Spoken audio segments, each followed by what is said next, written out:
so much. We're so happy to be here today with you. We have Sylvia Chang, the Sylvia Chang, and we have Huang Xi from Daughter's Daughter, which is a feature film at the Toronto International Film Festival. We've been really anticipating your arrival here in Toronto, so welcome. And this is a cultural platform called Fête Chinoise that's interviewing you.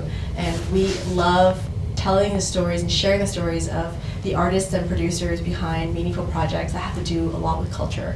And welcome, and thank you for being with us. Could you briefly introduce Daughter's Daughter and share about each of your roles in the film? So I know as director and as executive producer and lead, maybe talk a little bit about the film just to our audience. No, you go ahead. You're the director. Okay. Daughter's Daughter is a film about a woman's journey. She has this dilemma in choosing between whether to take over her daughter's embryo. I always could not tell my story properly. I don't know why. I don't know if because I'm the writer or... I can understand you because sometimes, you know, especially like drama like this, it's difficult to say what kind of story it is. Yeah. Like what she said, it's a journey. It's a journey about a woman facing all the difficulties, and she has to make choice. You know, how do you make choices when something happened? You know, which direction do you go, or how do you let go? How do you move on? So this is the journey. It's difficult to say because you don't want to hear the whole story because you have to go from her background and then you know what happened, this and then. Then it just doesn't sound interesting enough, but it just something happened. So my character needs to go along with it and to face it and to accept it and to move on. Right. Yeah, because the conventional way of telling this story is saying, oh, this mother, she has a gay daughter, and then the daughter went to New York for IVF, but died in a car accident. You know, it's all events, you know, telling people that, this happened, that happened. But the gist of the story is actually the woman is herself, like the journey she went through, facing all these events, you know, going to deal with the tragic events of her daughter's death, but end up finding that, oh gosh, she has an embryo to deal with, whether to keep the embryo or to donate it or to even terminate the existence of the embryo. Yeah, so the story. Because in all the synopsises that are out there, it talks about this embryo, but like you just said, it's really in the background at the same time because it's really about the flow of life, and every moment that Sylvia's character goes through is very touching with all the nuances, you know, the tragedy, the humor, the moments in the nursing home. It's really the flow of life that you've captured so well in all the little minutiae of the film. To director, your work often explores the themes of relationships and the intersection of life and death. Yes. And what influences have shaped your artistic vision? Like, what drives you to tell these types of particular stories? I think when I first started writing, director Huang Xi told me to write about yourself. Write about things you're familiar with.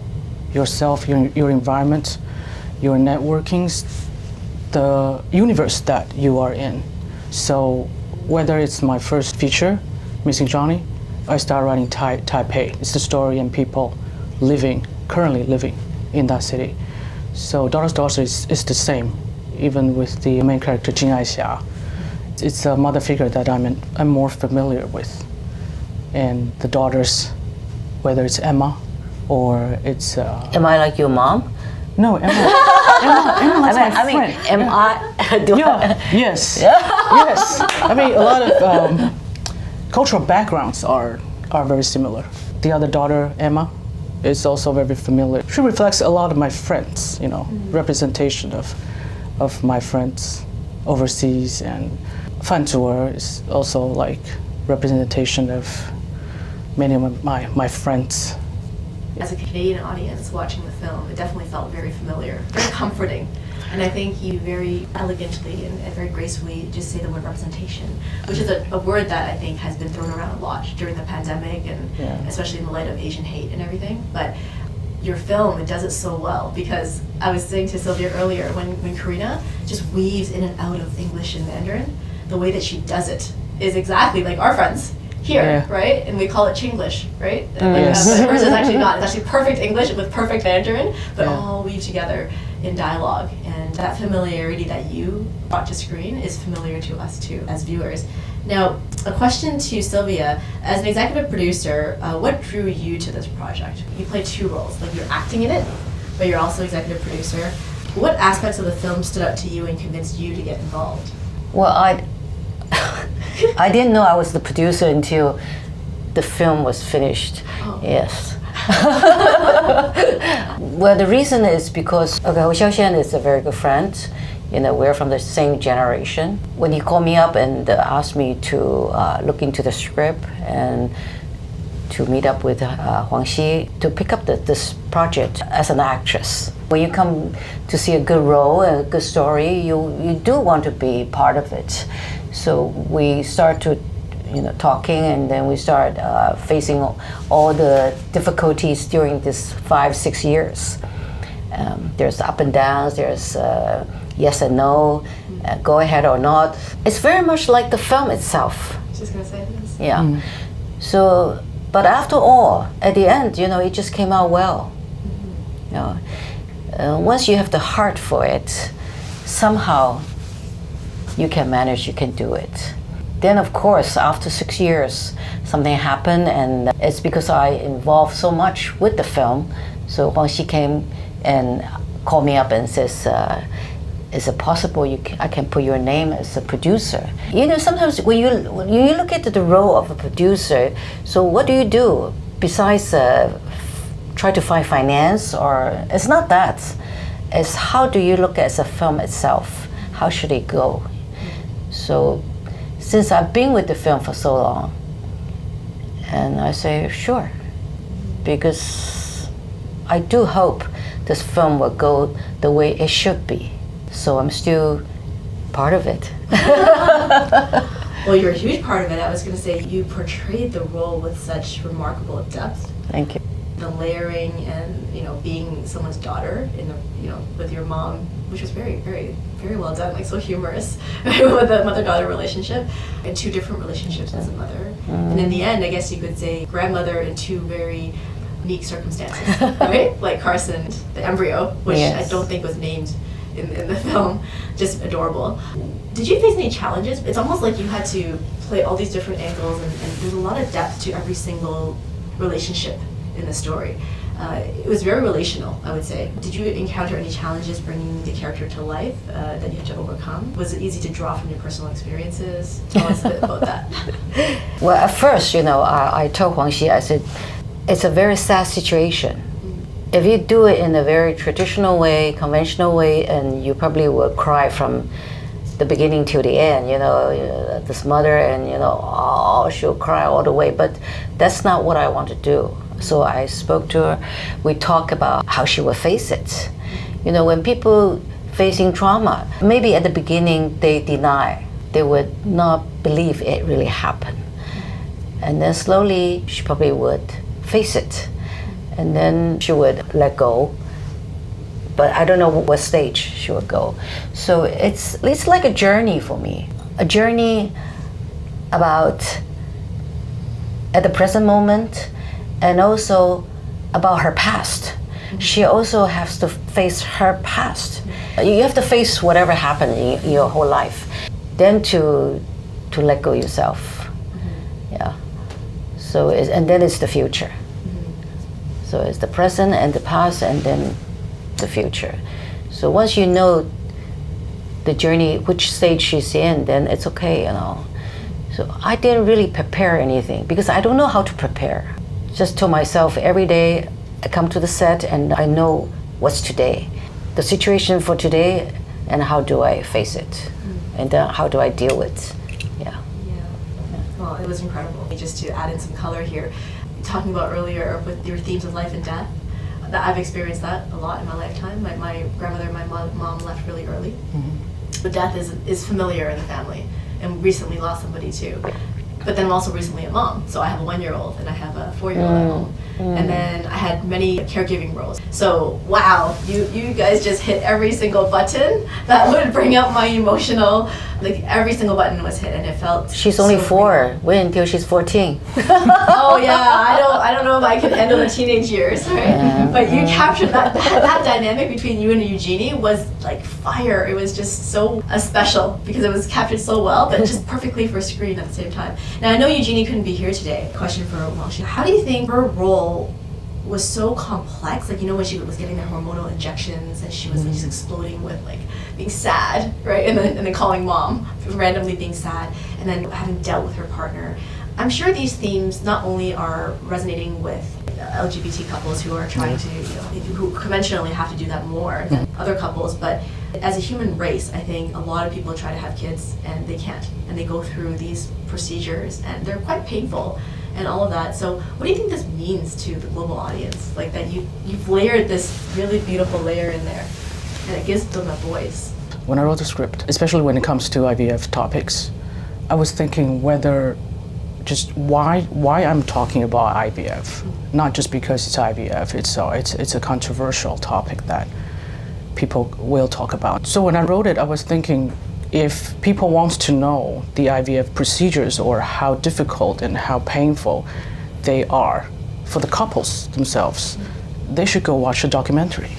They shouldn't be watching a drama.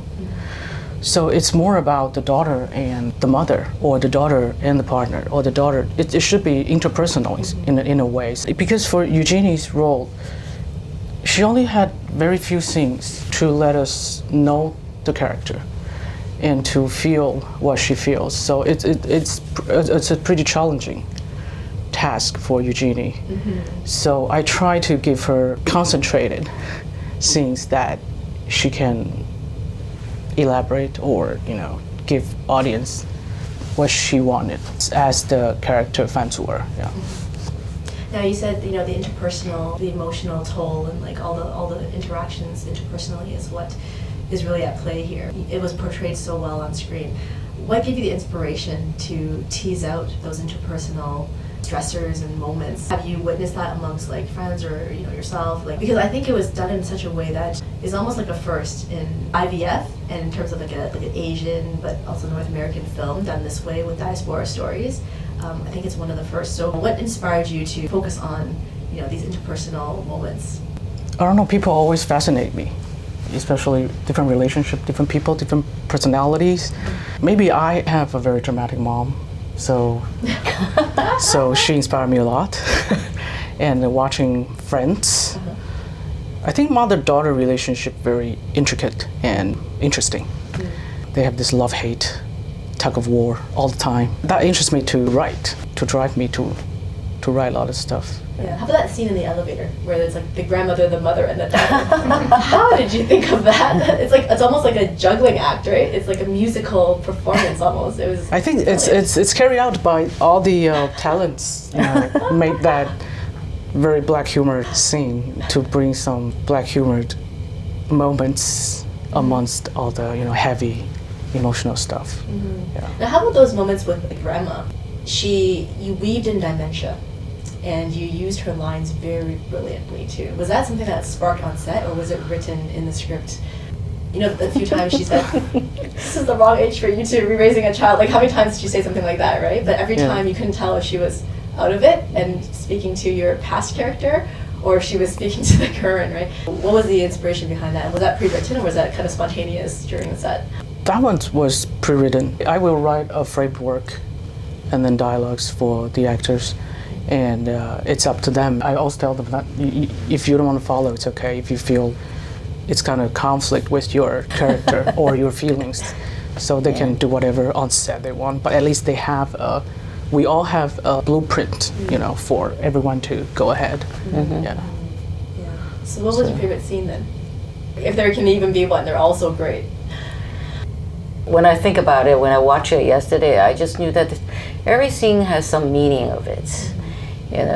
Even though I told him I don't want to cry in each scene, but somehow every time I sit there, even listening to the recording of my daughter, I started to cry, because you knew that, especially when she says, "Mom, mom, mom, mom, mom, mom," you just miss there's somebody calling you mom because she's not there anymore, So I keep repeating.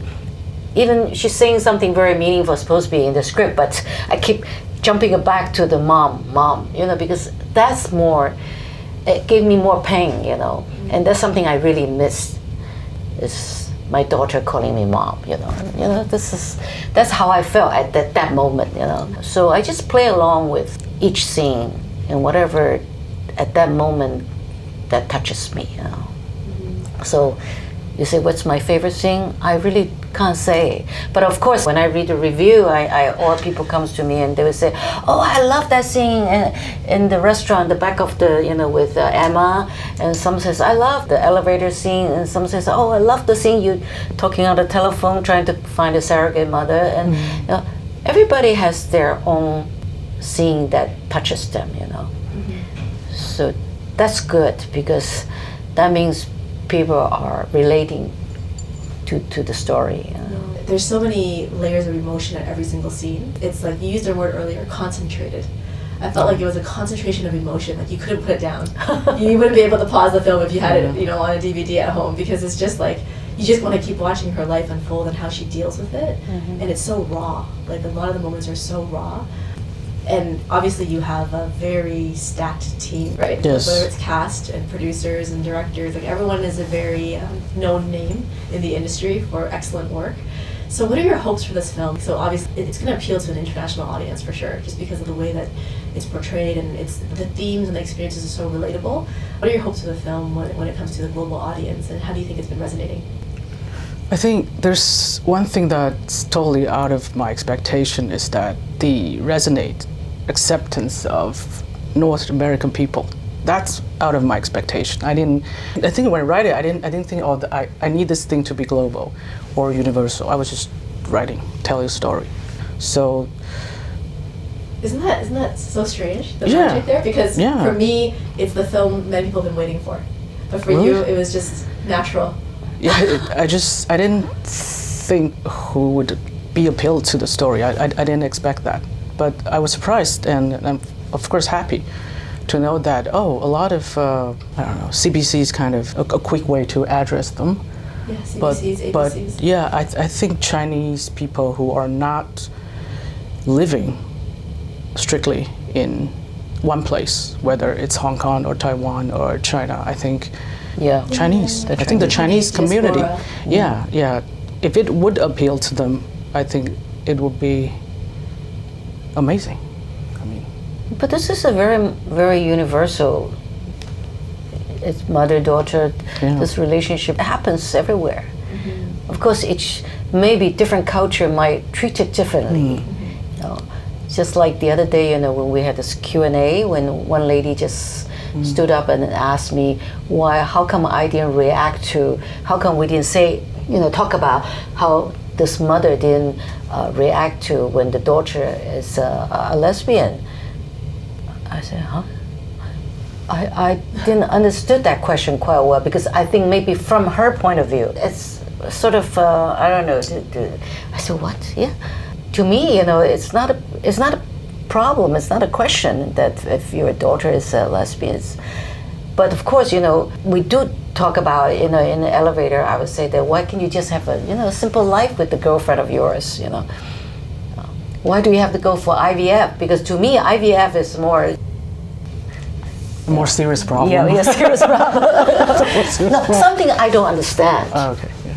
Yeah. For my generation, I would say, even until now, I say IVF is such an issue in Asia, because so many women, my friends or my younger friends around me, they go for IVF. But to me, you just say, what? For our generation, we don't need to have IVF. It comes naturally. So I think, but what you just said, almost like a double entendre. So, in the film, I felt that too. I felt that because your character, it was very natural. The relationship with your daughter was of acceptance, right? It was an open-minded of acceptance. It normalized, actually, the Asian taboo. Because I don't know, the lady in the audience who asked that question, I'm not sure what culture she's from, but I think in the Asian communities, it's still something for a lot of traditional parents that is subject of taboo, right? Really? Yes, yes. It's not there yet. Like it's very conservative. You think about Chinese culture at large. It's making progress, obviously, Taiwan, Hong Kong, everywhere around the world. But I think in some families it's still a thing. But in the film, it's not a thing. And it's because you didn't react to it. It's because it was normalized that I think a lot of people felt so heard. And I feel like, this is now how gender issues are today, right? And so it's interesting that someone asked you that in the Q&A. Yeah, right. Yeah. And then And I was surprised that people who lives in Toronto to ask me this question. Especially with our bathrooms and everything already updated here. I don't think people in Taiwan or Hong Kong would raise a question like that, because we accept them. We accept them as who they are. Especially, I also said again in the film when I was recording, I said, the reason I accept the fact that they're going is because they love each other. That's more important, right? So I already said that in the film. But it's interesting because, just to offshoot a little bit, we did an interview with director Ray Young, who is the director of All Shall Be Well. It's a film about having equal rights for a lesbian couple in the film. I think in many areas, even though it's told to be accepting or people are learning to be accepting, I think there's still many issues that still bubble to the surface that other filmmakers are also exploring. So it's very interesting. And in this interview itself, the fact that very natural reaction is like, oh yeah, well, I don't know why she asked me that question. It reflects where your perspective is, right? And which is great, because I think that it shows a lot of audiences. But I'm still surprised because for the past 10 years, we have so many films exploring the subject. Why is it still? I still. Well, I need a little more time to understand it. Yeah. Okay. Well, I think it's interesting because in this film, it's not the main focus. It's just not there. Yeah. The relationship just exists, just like any loving relationship would exist. Yeah, it's not like the center of attention right. or like the crises. The embryo is actually quite interesting. Like I don't think anyone would think about being a guardian of an embryo. Right, right. That's right. So tell us your futures, both of your careers. What would you like to explore more? What kind of projects do you want to put your life force behind in the next decade? I know it's a big question, but considering your script was written 7 years ago, it takes time to go through the whole cycle. So if you for the next cycle, what would you like to do?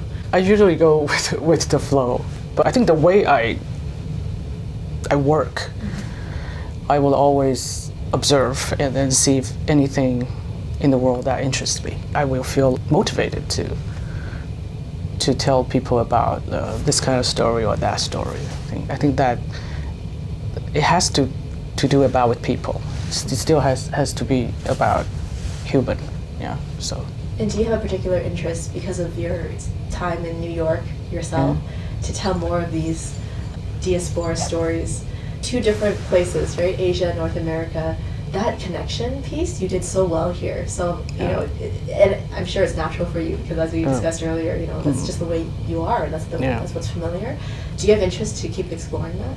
I think so, because I shot Taipei for my first feature, and then this one, I kind of had the experience shooting in New York, which I wanted to shoot more in New York or other cities. I mean, doesn't matter Hong Kong or Japan. I mean, I think city people is always my starting point. Yeah. And do you think, is it easy to find support for these films, or how is the landscape for filmmakers today? It's better not to think about that. It's better to just write it. And then when you have a script, and then you go, find a solution to the next problem. Yeah. Well, I mean, you did it really well. I just want a little comment too, like when you selected the song that the grandmother was playing on the piano. Yes. It was familiar to everybody. It's "Oh Holy Night," right, for Christmas, and it, I think that in itself is another checkbox for me. And like, oh, yes. That I didn't select. Okay, well, it just happened. She did it herself, right? She did it herself. She kept asking me, "Can I play the piano?" Because if you watch closely, that's a very worn and very old piano at the facility, and then many of the keys were broken, so it didn't make sound. So, but Elena, she was like really concentrating. Wow, still plays very well. She used to be my music teacher when I was in school. No way. Yes, when I was studying in Hong Kong, she was my music teacher. Wow. And then she became an actress. And isn't that wonderful? So I don't know. When she picked her, I said, "Who is playing the mother?" And she told me, Lin Xiaohan. I said, "Do you know that she used to be my music teacher?" Yeah, and she's also a teacher for Karina. She's also her teacher. Oh yes, For acting. For acting. Yes. Well, Isn't that funny? But It's really all those funny. background things I didn't know Yeah. at first when I talked to Elaine. Yeah. wow. Well, see, So- look at all these things just come together. Yeah. And Yeah, the it's- film is so magical. It's wonderful. Yeah, you captured that, Taipei, New York, traveling back and forth. It just, I think for so many people, they can relate to it. So I hope you keep going because so many people are waiting for these stories. I hope so too. Yeah.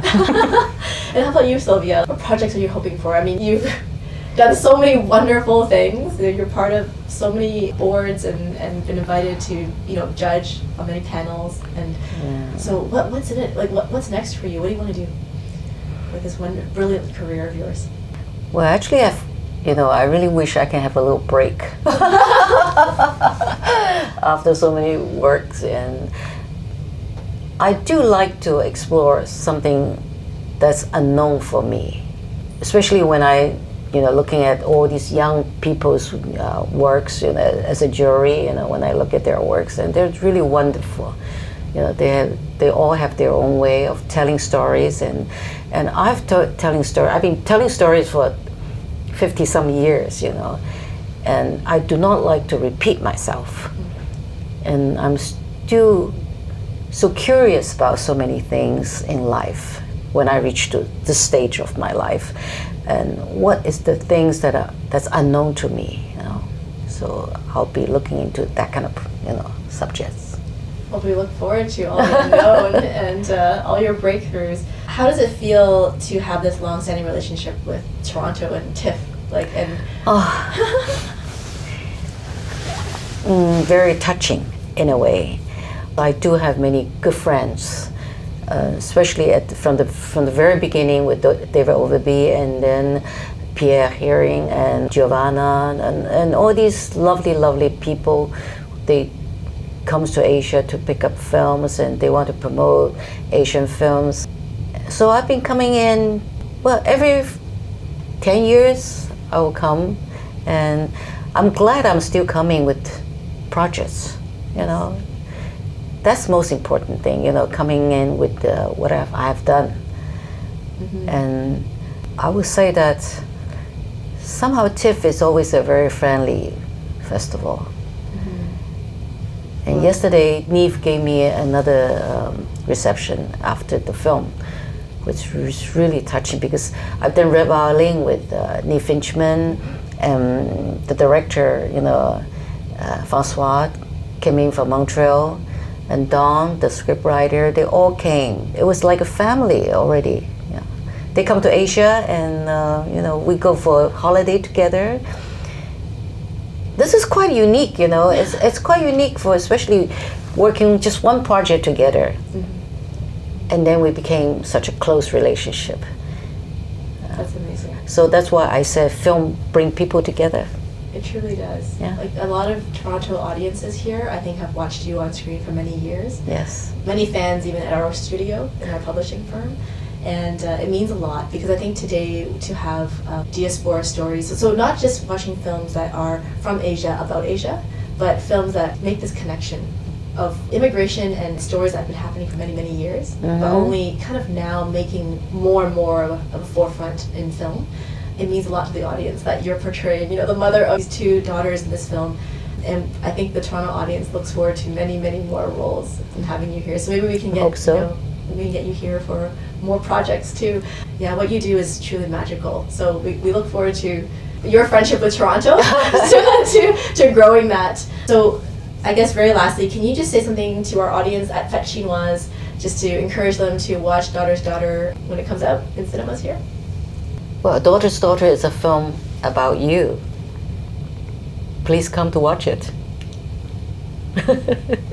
Just go to watch Daughter's Daughter. It's a must-see film, especially if you are living in North America. Thank you. Thank you so much. Thank you. Thank you.